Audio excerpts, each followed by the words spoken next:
Austin ISD is just one of more than 1,200 districts receiving these ratings today. According to the TEA, around a fourth of these districts improved their rating compared to 2025. Here to give us some more context about how this rating system works and the impact it has is Mary Lynn Pruneda. She is the Director of Education and Policy for the policy nonprofit Texas 2036. Mary Lynn, welcome and thanks for being with us today. Thank you for having me.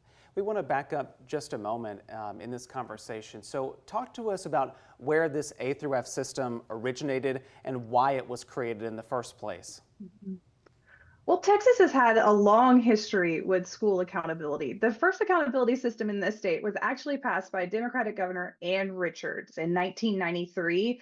And at the time, it was a landmark bill because it was the most rigorous accountability system in the country.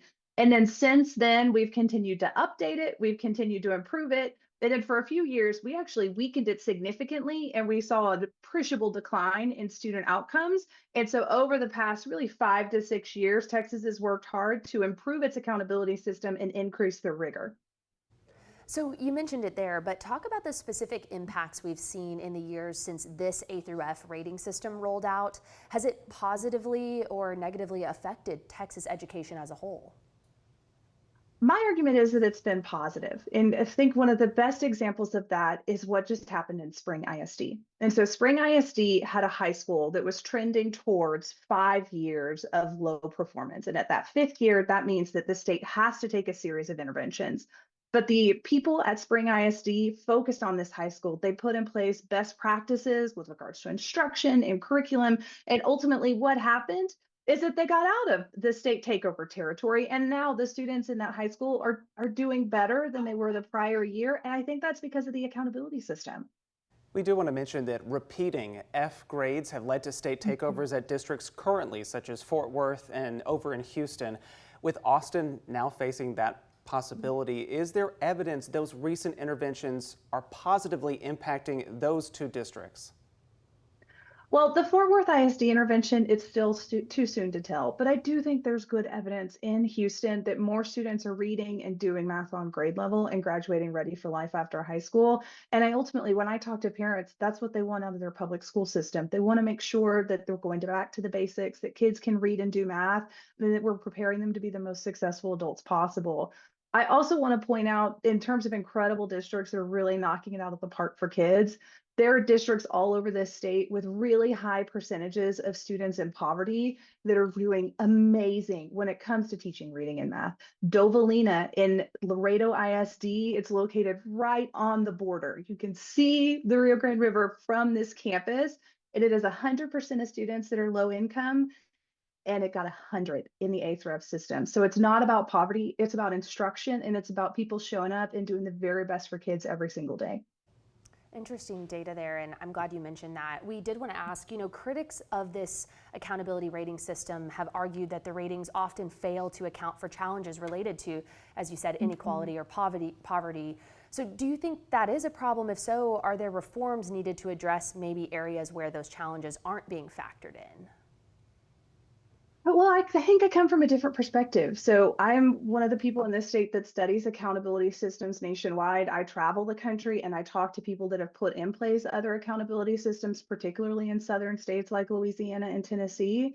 And Texas actually has a much more generous accountability system, I'll say, than those other states. In Texas, we allow districts to get the very best score of how many kids are on grade level or how many kids grew 1 year. And a lot of other states actually expect both from schools. And so that's something that I think just gets so lost in these conversations, is that the accountability system, yes, it's rigorous, but it's not nearly as rigorous as some of the states that we're economically competitive with. Well, Mary Lynn, I do want to circle back to the latest ratings put out by the TEA today. You all there at Texas 2036 dug into some of these outcomes across the state. And what would you say are the biggest takeaways that stick out to you? Well, I think there's been good news because 24% of our campuses saw an improvement in their accountability score this year. That means that 1 out of 4 campuses in this state are serving students better and getting more students to read and do math on grade level. And then overall, 85% of campuses either held their last year rating or they improved. That also tells me that there's stability in the system and that we're not seeing just a really rapid movement down. So I think there's a lot of good news, but I think we've got a lot more that we need to do to continue to serve kids well at a state while we can celebrate these accountability ratings, because we do have a more generous system. We have a lot of districts that are getting A's and B's, but still only half of kids can read on grade level. So we've got to get down to the individual student level and continue to make sure that more kids can master those very basic skills. For people who aren't familiar with Texas 2036, we'll note y'all's mission is to help Texans make policy decisions in the long term, specifically looking ahead to the state's bicentennial. So talk to us about any long-term education reforms or changes to this system or otherwise, and then any short-term changes folks should brace for with the upcoming legislative session.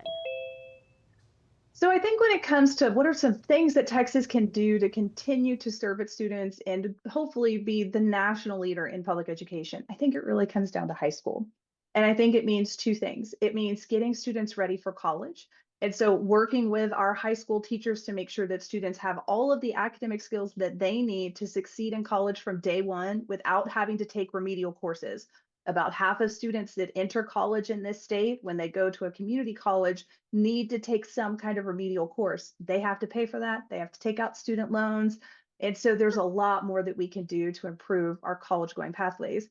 But then also on career, I think the trades and the skilled trades in particular continue to be a pillar of the Texas economic growth. And so we have to think about ways that we can offer better career exploration and career exploration in our high schools.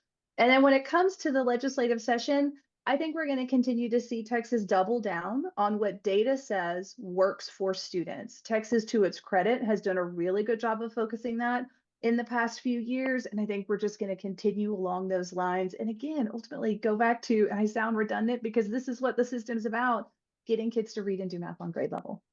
Well, Mary Lynn, we look forward to bringing you back sometime, hopefully next year, to talk about the legislative session and what reforms might come up there. But that, again, is Mary Lynn Pruneda with Texas 2036.